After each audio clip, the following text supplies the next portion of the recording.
quite an interesting article on social media where you were perhaps trying to advise the opposition to pull out their socks and be on the ground, basing your argument on the by-elections, the results that we have.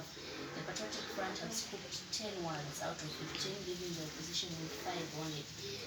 The opposition have been saying there's a wind of change in Zambia. People want change, they want them to take power. Looking at what is currently happening, do you think the opposition have a chance to rule in 2021? Well, first of all, the assertion that there is a wind of change may be right, may be wrong, because what people want is not necessarily change. What people want is service delivery, improved systems, improved institutions, strong institutions. So the wind of change is neither here nor there, as you can see from the results of the by-elections. I mean, our politics has a lot of dynamics, and for me, I think the opposition is not doing enough to lure voters to their side, despite all the failings by the ruling party. You can talk of the bad economy, for example, the cost of the kwacha, and this is before COVID. The health situation of the people, the poverty, but still the opposition does not seem to be that relevant to the politics of the day, because the majority of the opposition victory now is on social media. And unfortunately, the majority of Zambians are not on social media. Bundles are too expensive now, so the majority of the voters are on the ground. And if you are not appealing to the ground, and especially the young people, like I said in my article, young people have the power to determine the political landscape of the country. If the young people today say, okay, let 50% plus of young people who are eligible to vote cast their vote on one candidate, believe me, that candidate will win the election today, because the young people are in the majority. And this is the area again that opposition have failed to utilize. We are seeing a lot of the big youth like myself in strategic positions in these opposition political parties. So it's going to be tough. So if people don't work hard, they'll be shocked. The ruling party is going to retain government, and people will start going to courts here and there.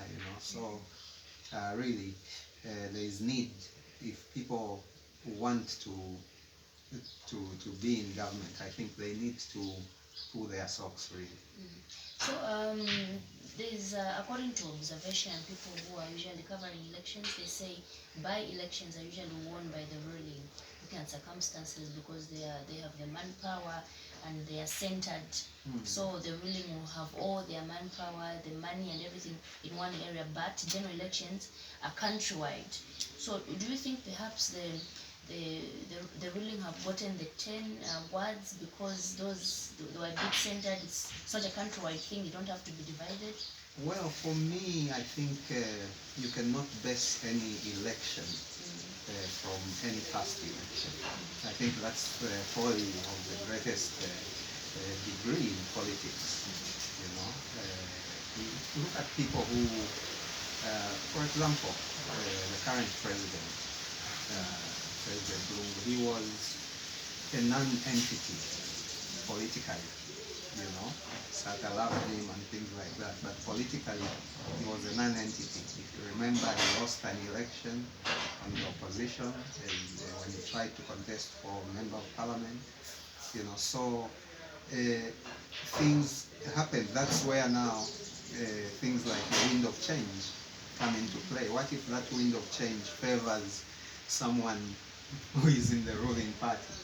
you know. Yeah, It but, could go but do you any- think the opposition had a higher chance of winning the 2021 general election, looking at the current happenings in the country economically?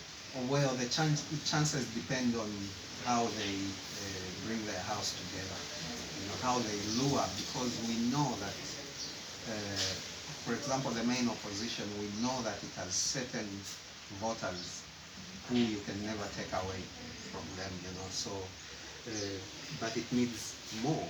It needs to get voters from the other side, you know. So, the fact that, you know, there is now more, what I can say, a bit of thinking opposition parties, you know. Uh, I don't want to advertise parties, but you know, there is young parties, for example, the Socialist Party, you know, I know Narer, you know, and this guy that did well, Andy Ford Banda in the last election. These are young, sort of young political parties who are appealing to the youth vote. So already they are taking away votes from both the ruling and the main opposition. So it's not a guarantee really. There is no guarantee for 2021. Mm. Right. So you are a human rights activist, I believe. Why are you interested in politics? What's prompted you to come out and just advise the opposition to work extra hard? Well, I've always been commenting on the political issues of the country, and the fact that right being a human rights activist, I'm concerned about, you know, the political landscape. For example, when you bring issues of governance, these are issues that affect everybody, whether you are participating in the politics, whether you are in the church, whether you are just, you know, free from everything. You are affected by whoever is running the politics of the day. So there is need to advise each other on, you know, the right route, whether it's right or wrong. People, you can give advice to people to take it or leave it. But the fact that human rights are very much attached to governance, you know, we will always, you know, be a voice in the political scenario. All right, thank you so much. Almost spoken.